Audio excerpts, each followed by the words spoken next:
Brought to you by Penguin.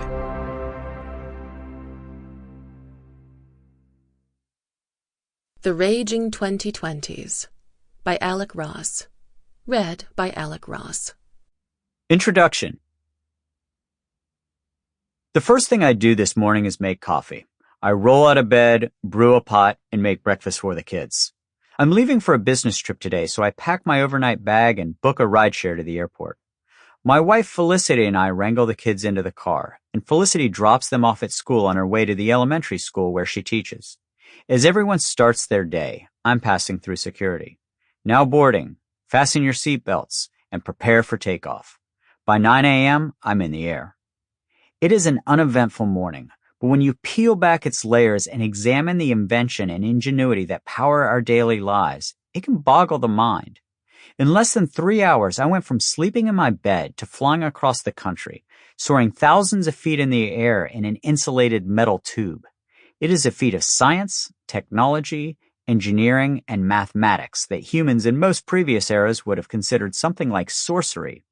Yet I sit here unfazed, scrolling through emails.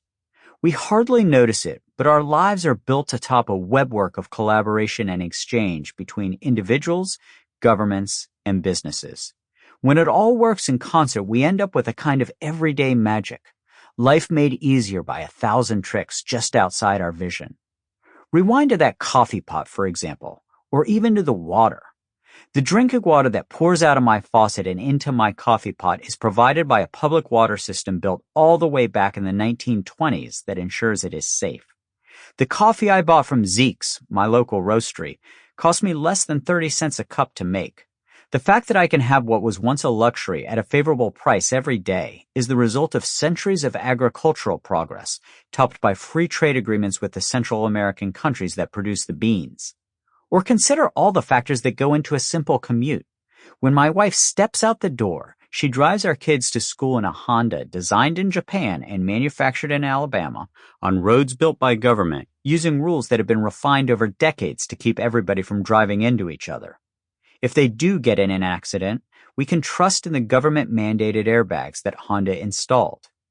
Meanwhile, as I use a rideshare app for the drive to the airport, the driver finds me and navigates us using government-created GPS. And at the airport, I'm as cool as the other side of the pillow because I know the Transportation Safety Administration, TSA, will ensure that no guns or knives will be brought on the plane. The barcode technology used by the TSA on my boarding pass and driver's license was developed by government-funded university research. I board a plane that is Boeing's state-of-the-art, managed by one of America's 4 remaining major airlines, and flown by a pilot who the Federal Aviation Administration ensures is rigorously trained. That pilot will fly through traffic-controlled skies monitored by government radar, navigating away from storms monitored by the U.S. weather system. Before we take off, I text Felicity using a mobile phone made by Apple over a network managed by AT&T over cellular frequencies administered by the Federal Communications Commission.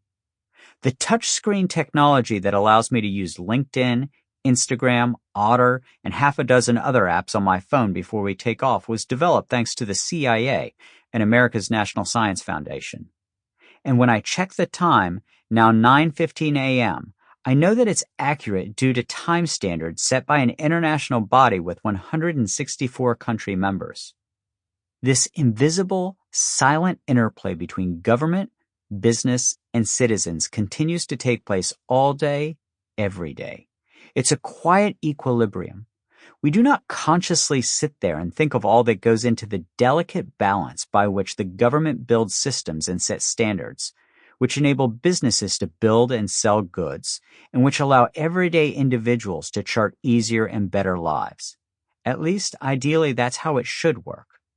But in the last 20 years, the equilibrium has been thrown off. Look closer at that coffee pot.